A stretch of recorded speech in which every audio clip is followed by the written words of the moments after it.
Hey, what's up? This is Phoenix, and welcome to my YouTube channel. I have over 300 videos on my YouTube channel, which I encourage you to check out, and you can use the playlists in order to watch the videos, as it will organize what you are able to watch. I also encourage you to like, subscribe, and share, as it helps me a lot and keeps you updated on future content. And yeah, I hope that you have had a good holiday. It'll be the new year very, very soon, which will be very crazy, honestly, to think about how a year has already passed, but it should be very good.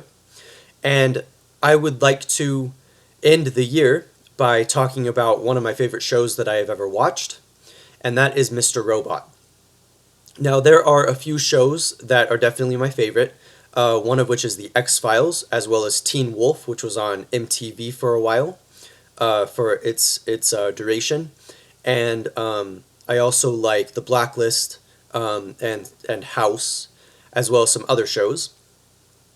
But Mr. Robot was one that I heard about a few years ago, pretty close to its premiere, when I had a friend tell me that Elliot Alderson, who is one of the main characters, if not the main absolute protagonist character in the show, he has mannerisms due to mental illness. And I think in this way, because I have mental illness, I think that my friend thought that his mannerisms were very similar to mine.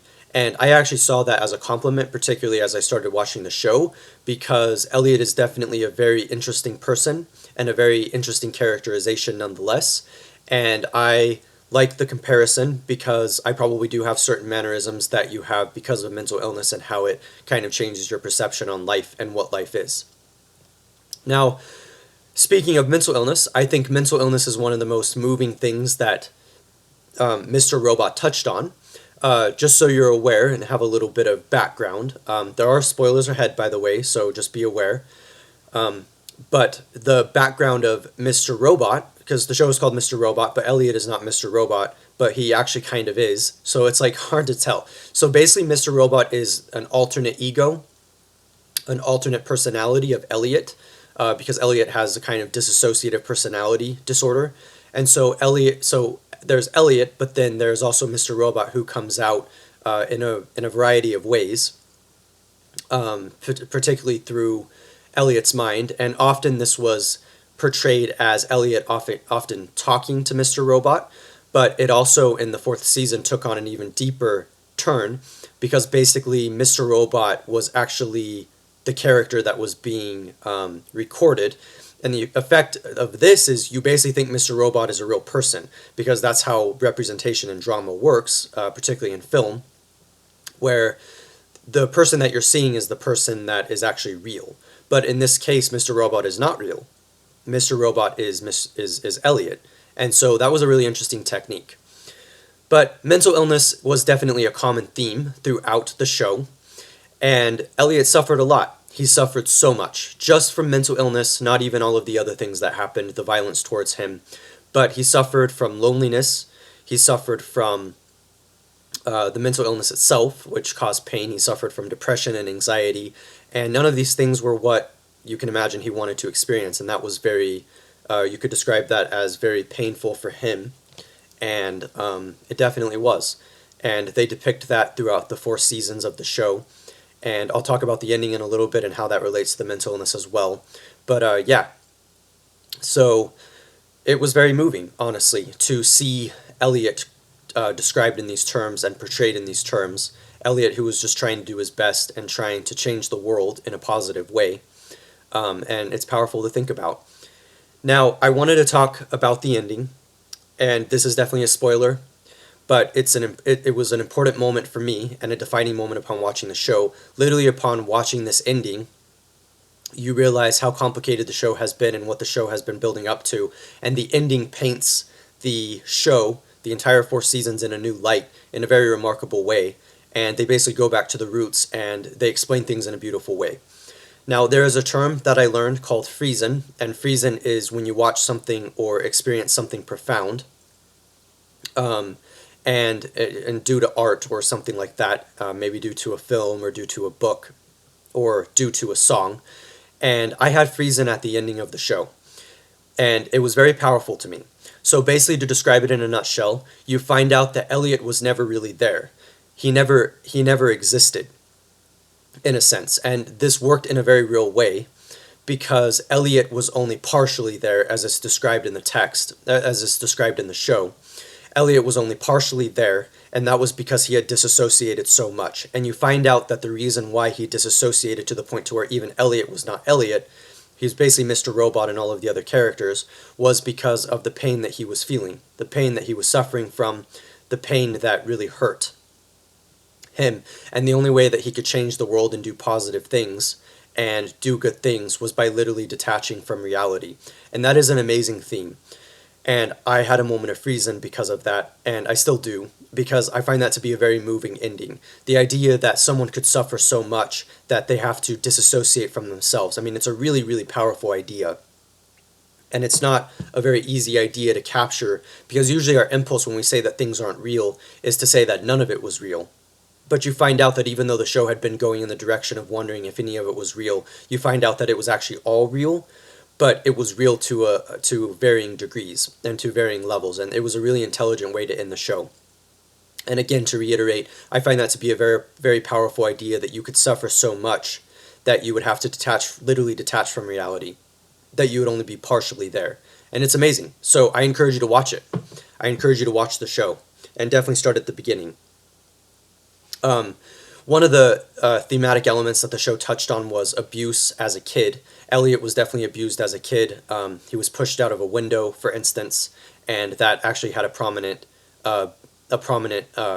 place throughout the show, that specific traumatic event. And there was also some other trauma and abuse that happened throughout, which I won't go into detail, but you can definitely watch the show and see for yourself. But there was a lot of abuse, and I think that the show, and I think abuse, like mental illness, is a very taboo subject, but they delved into it, and it was very remarkable, the way that they delved into those themes. It was very moving, so I definitely encourage you to watch it.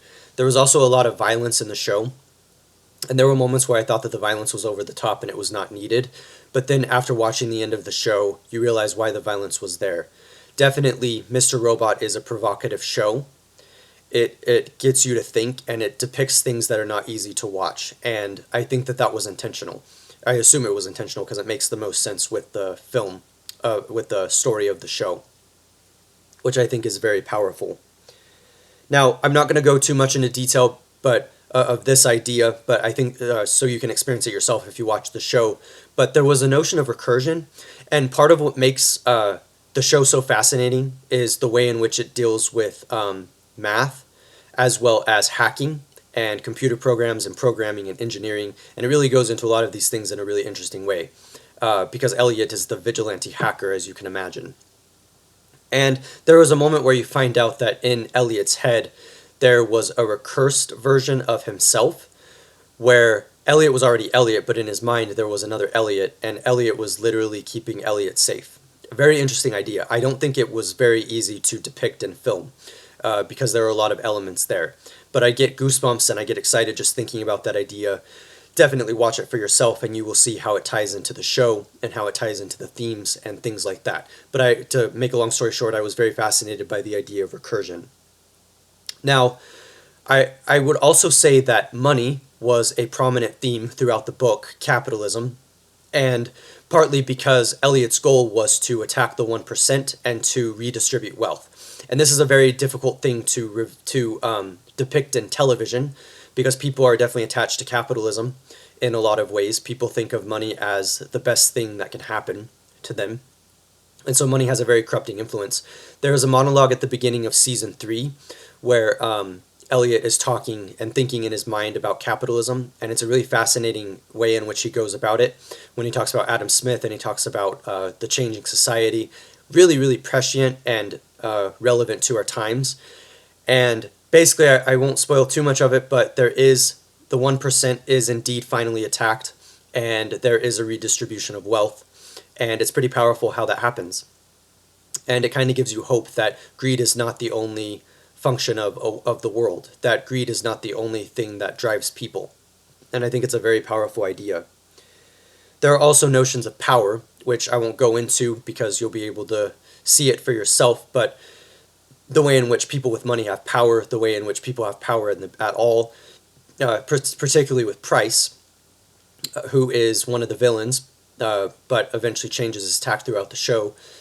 And that was pretty powerful to see as well, to see literal power depicted and how it often gets skewed and how that isn't ideal, but how it definitely happens. So yeah, the show is amazing. I was not expecting it. Honestly, I was not expecting the show to be the way that it was, but it was. It delved into a lot of these topics and themes. It was very thematic, and I really liked it. I think Rami Malek, as well as the other actors, are wonderful. They are some of the best actors I've seen on a show, and you can tell that Sami Esmail, I believe is how you pronounce his name, who's the director and producer of the show, as well as even Christian Slater, who I think had a big role in producing the show. They definitely had a vision, and they definitely had something that they wanted to capture. Anyway, I'm Phoenix, and I encourage you to check out the show if I haven't spoiled it all for you at this point. But yeah, this is Phoenix, and keep a lookout for future content, and thank you for watching.